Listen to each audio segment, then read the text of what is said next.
കർണാടക ഹൈക്കോടതിയിൽ അസാധാരണമായ ഒരു കേസാണ് കുറച്ച് ദിവസം മുൻപെത്തിയത്. ബംഗളൂരുവിൽ നിന്നുള്ള ഒരു യുവാവിനെതിരെ ഭാര്യ നൽകിയ പരാതിയാണ് ഒടുവിൽ കോടതിക്ക് മുന്നിലെത്തിയത്. ഭർത്താവ് തന്നേക്കാൾ പ്രാധാന്യം നൽകുന്നത് തങ്ങളുടെ വീട്ടിലെ പൂച്ചക്കാണ് എന്നതായിരുന്നു യുവതിയുടെ പരാതി.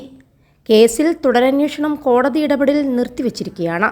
വീട്ടിൽ നടക്കുന്ന സാധാരണ തർക്കങ്ങളാണ് ഒടുവിൽ കോടതി വരെ എത്തിയിരിക്കുന്നത്. ഭർത്താവിന് തന്നേക്കാൾ പ്രധാനം വീട്ടിലെ പൂച്ചയാണ് എന്നും ഇതിൻ്റെ പേരിൽ എന്നും വീട്ടിൽ താനും ഭർത്താവും തമ്മിൽ തർക്കങ്ങൾ നടക്കുന്നു എന്നുമായിരുന്നു ഭാര്യയുടെ ആരോപണം. ആ പൂച്ച തന്നെ മാന്തിയെന്നും ഭാര്യ ആരോപിക്കുന്നുണ്ട്. ഡെക്കാൻ ഹെറാൾഡിൻ്റെ റിപ്പോർട്ട് പ്രകാരം ക്രൂരത, സ്ത്രീധനം ചോദിക്കൽ എന്നിവ കൈകാര്യം ചെയ്യുന്ന IPC സെക്ഷൻ 498A പ്രകാരമാണ് നിയമ നടപടികൾ തുടങ്ങിയത്. എന്നാൽ സ്ത്രീധനമോ ക്രൂരതയോ ഒന്നുമല്ല ഈ തർക്കങ്ങൾക്ക് കാരണം. പകരം പൂച്ചയെ ചൊല്ലിയുള്ള തർക്കമാണ് ഇരുവർക്കുമിടയിലെ പ്രശ്നങ്ങൾക്ക് കാരണമെന്നായിരുന്നു കോടതിയുടെ കണ്ടെത്തൽ. 21 ലക്ഷത്തോളം സന്തുഷ്ടരായ ഉപഭോക്താക്കളും 2 ലക്ഷത്തോളം തിമിര ശസ്ത്രക്രിയകളും പൂർത്തിയാക്കിയ മലബാറിലെ ഏക കണ്ണാശുപത്രി Al Salama high hospital, hospital road, Perinthalmanna. Justice M. Nagaprasanna പറയുന്നത്, ഭർത്താവ് പൂച്ചയെ കൂടുതൽ ശ്രദ്ധിക്കുന്നതുമായി ബന്ധപ്പെട്ടായിരുന്നു ഭാര്യയുടെ പരാതിയെന്നും അതാണ് വാദപ്രതിവാദങ്ങളിലേക്ക് നയിച്ചതെന്നുമായിരുന്നു. പൂച്ചയാണെങ്കിൽ ഒന്നിലധികം തവണ ഭാര്യയെ മാന്തുകയും മറ്റും ചെയ്തിട്ടുണ്ട്. ഇത് പ്രശ്നങ്ങൾ കൂടുതൽ വഷളാക്കി.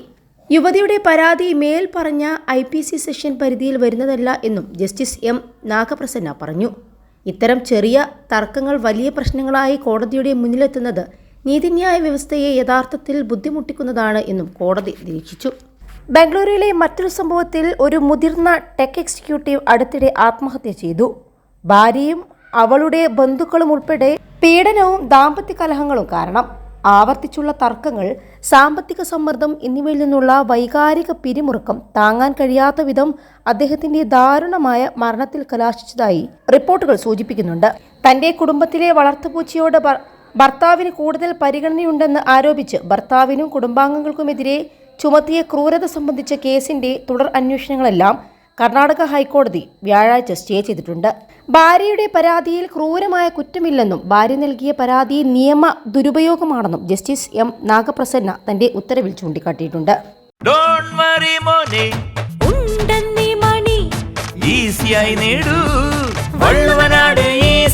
ആവശ്യം ഏതുമാകട്ടെ, പണം ഞങ്ങൾ തരും.